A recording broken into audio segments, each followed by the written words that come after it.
Bachupally survey number 186 లో ఏదైతే grave yard ఉందో గత వారం రోజులుగా ఆటో వాళ్ళు కానివ్వండి ఎవరైనా అధికారులు నిర్లక్ష్యం వలన చెత్త ఏదైతే ఉందో రోడ్ల పక్కన అది డంప్ చేయటం, అది అధికారులు పట్టించుకోకపోవడం వల్ల దోమల బెడద విపరీతంగా ఉంది సర్కిల్లో. దానికి ఆనుకునే డబుల్ బెడ్రూమ్లు సుమారు 1000 ఫ్యామిలీల వరకు అక్కడ నివసిస్తున్నాయి. అదే విధంగా దానికి సమీపంలోనే ఇటీవల ఒక జూనియర్ కళాశాల నిర్మించడం జరిగింది, హాస్టల్ కమ్ కాలేజ్. అది కూడా నెక్స్ట్ అకాడమిక్ లో అది కూడా ప్రారంభం అవుతుంది. ఇన్ని ప్రాబ్లమ్స్ పెట్టుకుని ఏదైతే అధికారులు నిర్లక్ష్య వైఖరితో ఉండడం వల్ల వారం రోజులుగా కంప్లీట్ గా ఎక్కడి చెత్త అక్కడే ఉంది.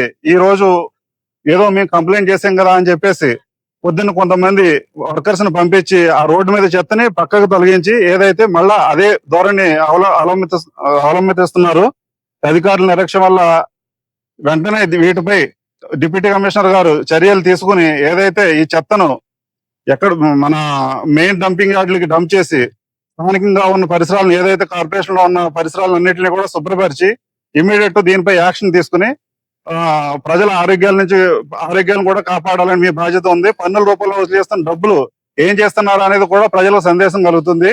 ఈ విధంగా చేసుకుంటూ పోతే ప్రజాపాలనగా ఉండాలి తప్ప కమిషన్ రూపంలో పాలన జరుగుతుంది కార్పొరేషన్ లో. ఈ విధమైన ధోరణి మానుకోకపోతే మాత్రం ప్రజా ఉద్యమమే స్టార్ట్ అవుతుంది. ఇందులో ఎటువంటి సందేహం లేదు. ఇప్పటికైనా కూడా డిప్యూటీ కమిషనర్ గారు నిద్రలేచి ఏదైతే ఉందో ఈ సమస్యను వెంటనే పరిష్కరించి ప్రజలకి ఈ మౌలిక సదుపాయాల విషయంలో ఎక్కడా కూడా కాంప్రమైజ్ అవ్వకుండా వాళ్ళ దగ్గర ట్యాక్స్ ఏ విధంగా వసూలు చేస్తున్నారో మౌలిక సదుపాయాలు కూడా అదే విధంగా వాళ్ళని మేము భారతీయ జనతా పార్టీగా డిమాండ్ చేస్తున్నాం. భారత్ మాతాకి.